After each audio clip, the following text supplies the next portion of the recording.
इस वक्त की बड़ी खबर आपको बता दें, आज प्रधानमंत्री नरेंद्र मोदी राष्ट्र को संबोधित करने जा रहे हैं। आज रात 8:30 बजे देश के नाम प्रधानमंत्री का संबोधन होने जा रहा है।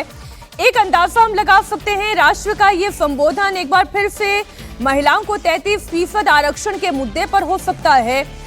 क्योंकि ये बिल गिर चुका है।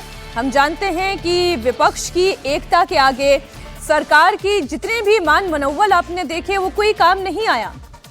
लेकिन आज जब प्रधानमंत्री नरेंद्र मोदी बोलेंगे तो क्या विपक्ष के खिलाफ उनका वो एग्रेशन होगा, या महिलाओं को जो 33% आरक्षण ये सरकार नहीं दे पाई उसकी पीड़ा दिखाई देगी?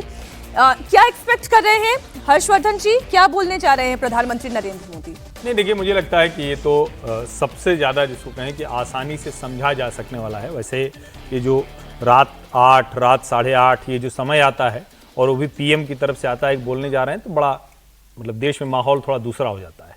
लेकिन आज रात 8:30 बजे जिसकी पूरी गुंजाइश है और जो साफ साफ दिख रहा है, जिस तरह से कल महिला आरक्षण को लेकर जो जिसकी एक एग्जीक्यूशन वाली जमीन तैयार होनी थी, क्योंकि 2023 में तो पारित हुआ था, लेकिन ये जो एग्जीक्यूशन वाली जमीन तैयार होनी थी, डिलिमिटेशन के जरिए जो सीटें बढ़नी थी, और जिसका जो मूल रूप से कहें 131वां संविधान संशोधन जिस तरह से गिराया गया है, उस पर प्रधानमंत्री नरेंद्र मोदी बात करने वाले हैं। वो देश की महिलाओं से सीधे कनेक्ट करने की कोशिश करेंगे। अपनी सरकार का एजेंडा किस तरह से वीमेन एम्पावरमेंट पर, उनकी सरकार जो 2014 मई से बनी वो आज तक किस तरह से वीमेन एम्पावरमेंट के मुद्दों पर चलती रही, और आज उनको लगता है कि 2029 के पहले हर तीसरी महिला सांसद बन जाए, इसका वो कोशिश कर रहे थे और उसको विपक्ष ने विरोध किया। तो मुझे लगता है अपनी जमीन, अपने मुद्दे, अपना एजेंडा और महिलाओं को ये बताना, या हो सकता है कि उससे आगे जाकर वो कहें कि हम आपको आरक्षण दिलाने की हर संभव कोशिश करेंगे। उसका तरीका क्या होगा वो शायद उसमें वो बताएंगे, लेकिन वो हर कोशिश करेंगे, और हो सकता है कुछ नया,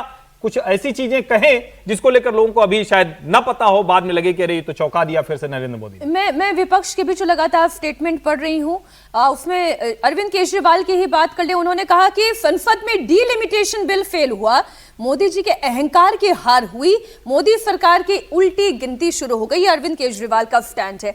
आपको लगता है कि आज वो इन तमाम विपक्षी दलों को भी एक बड़ा मैसेज देने जा रहे हैं? नहीं, निश्चित तौर पर वो मैसेज भी देंगे, और जैसे इस तरह की जो बातें हैं ना, तो हो सकता है उसको इमोशनल की तरफ ले जाएं कि भाई इनको तो लगता है मोदी की हार हो गई, अरे देखो मोदी का चेहरा उतर गया, तो किसके लिए उतरा है? महिलाओं को आरक्षण देने के लिए ना। विजय जी, आपको क्या लगता है? देखिए, मोदी जी पर कुछ भी बोलना बहुत मतलब ऐसा है कि उस पर आप कल्पना नहीं कर सकते क्या करेंगे। लेकिन अभी जो स्थिति है, हर चीज की बात से सहमत हूँ कि आज जब ये महिला आरक्षण बिल कल गिर गया है, संविधान संशोधन बिल, तो उसके बाद प्रधानमंत्री जी अपनी एक राय रखेंगे और कोशिश करेंगे कि मतलब वो कनेक्ट करें देश में कि भाई किस वजह से ये हुआ।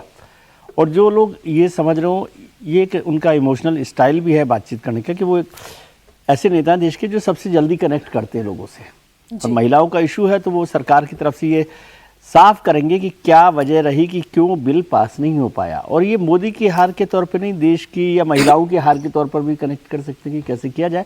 लेकिन मुझे लगता है वो इस बात के लिए रीअश्योर करेंगे महिलाओं को और लोगों को कि जब तक वो हैं इस बिल को पास कराने की कोशिश करेंगे। ये उसका एक मूल वो होगा फोकस। बाकी वो जिस तरह से सब चीज़ों का बात करते हैं, ये हो सकता है कि अभी वो इस बात की चर्चा नहीं करें कि सरकार आगे कैसे बढ़ेगी, लेकिन सरकार इस बिल को पास करा कर रहेगी, ये एश्योरेंस वो देश को देना चाहेंगे, ताकि ये ना लगे कि विपक्ष जो कह रहा है कि सरकार नहीं चाहती थी बिल को पास कराना, उस पर उस नैरेटिव को आगे बढ़ाने से रोकने में काम करेगा, ऐसा मुझे लगता है। ये जिस तरीके की बात अखिलेश यादव ने कही थी कि कोई आप महिला प्रधानमंत्री भी बना दें तो भी हम आप पर विश्वास नहीं करते, हम आपके साथ खड़े नहीं होंगे, क्या आज इस पर भी प्रधानमंत्री नरेंद्र मोदी करारा वार कर सकते हैं? क्योंकि ये अच्छा नहीं लगा सुन के कि आप महिला प्रधानमंत्री भी बनाते तो भी हमें आप पर विश्वास नहीं। अखिलेश जी ऐसा नहीं बोल रहे थे कि प्रधानमंत्री बना दें तो भी भरोसा नहीं करेंगे। जो पिछले 11 साल का अखिलेश जी ये कह रहे थे कि यदि बीजेपी ये लिख कर दे दे